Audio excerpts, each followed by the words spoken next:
Good morning, children. Welcome all of you in English class. Children, today I'll teach you chapter 20, Bhishma Wars. I have already told you about the Bhishma Wars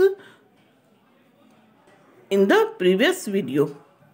Today I'll start from this line.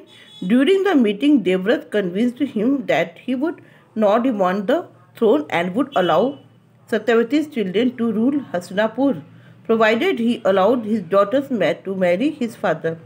तो meeting के दौरान देवव्रत ने convince किया उनसे सत्यवती के father से कि he would not demand, वो कोई डिमांड मत करे राजगद्दी का, और सत्यवती के बच्चे ही हस्तिनापुर के राजा बनेंगे, प्रोवाइडेड ही अलाउड हिज डॉटर, और वो अपनी पुत्री का हाथ जो है उनके पिता से उनकी शादी करा दें.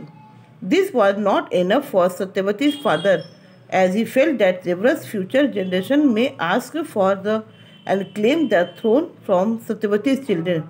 तो सत्यवती के पिता को ये काफ़ी नहीं लगा, पर उनकी सत्यवती के पिता ने अनुभव किया कि देवव्रत का भविष्य के जनरेशन जो होंगे वो क्लेम करेंगे, राजगद्दी की मांग करेंगे, और सत्यवती के बच्चे शायद उसके राज्य पर न बैठ पाएँ. To dispel the fisherman fear, इससे वो फिशरमैन को बहुत डर हो गया. देवव्रत ने कहा, आज आई सन ऑफ गंगा, मैं गंगा का पुत्र, do solemnly pledge that I shall practice celibacy and remain a bachelor throughout my life. कि मैं सीरियसली गंभीरतापूर्वक ये प्रतिज्ञा करता हूँ कि मैं पूरी ज़िंदगी जो होती है अनमैरिड रहूँगा, बैचलर रहूँगा, और कभी भी मैं शादी नहीं करूँगा. Devvrat's firm determination and great sacrifice pleased the gods, and they blessed him with the name Bhishma, meaning one with the difficult oath.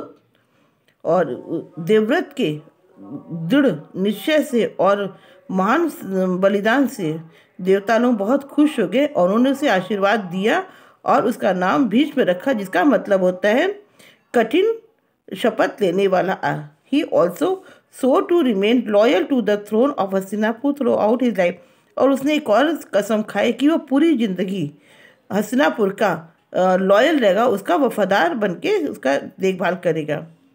In this way, इस तरह Shantanu was able to marry his lady love Satyavati. इस प्रकार शांतनु जो थे अपनी lady से शांतनु से शादी कर सके.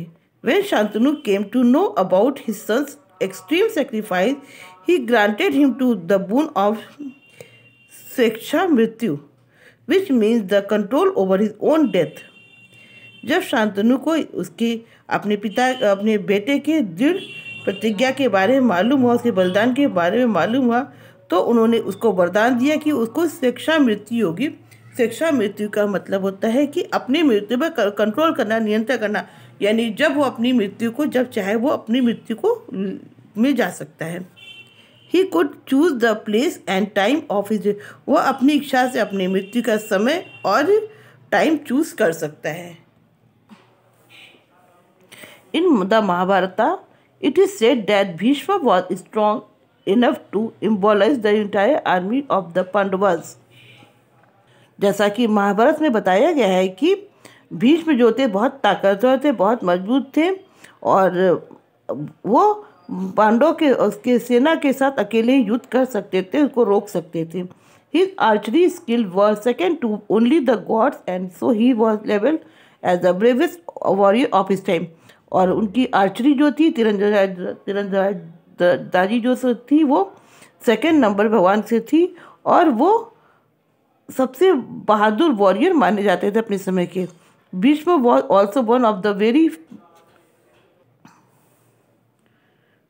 Few people who understood the true identity of Shri Krishna, and so he is also remembered as a true follower of God. Bhishma जो थे वो केवल एक वही कुछ लोगों में वही एक ऐसे इंसान थे जो कृष्ण को के सच्ची भक्ति को समझ सकते थे, और उन्होंने याद किया था as a true follower of God के भगवान को, उनके सच्चे भगवान के वो फॉलोअर भी थे. Sons like Bhishma are uncommon to find, और भीष्म की तरह से पुत्र पाना बहुत असंभव है, बिल्कुल असंभव काम है. He is remembered forever for Indian epic Mahabharata as a perfect son who sacrificed his own happiness for the sake of his father। और वो हमेशा याद किए जाएंगे, जैसे कि महाभारत में कहा गया है, भारतीय एपिक महाभारत में उनके सबसे अच्छे पुत्र की तुलना उनसे की गई है। सबसे अच्छे पुत्र उनको बताया गया है जिसने अपना जीवन जो होता है अपने पिता की खुशी के लिए अपना जीवन का बलिदान कर दिया और हमेशा आजीवन कुंवारा रहने का निश्चय किया, और जिससे उसके पिता ने उसे इच्छा मृत्यु का वरदान दिया था कि वो जब चाहे मृत्यु प्राप्त कर सकता है। और इस तरह उसने कौरव पांडव की जब महाभारत की लड़ाई हुई थी उसने अंतिम समय तक उनका साथ दिया था। And now children, I hope you understood this chapter very well. Thank you. जय हिंद।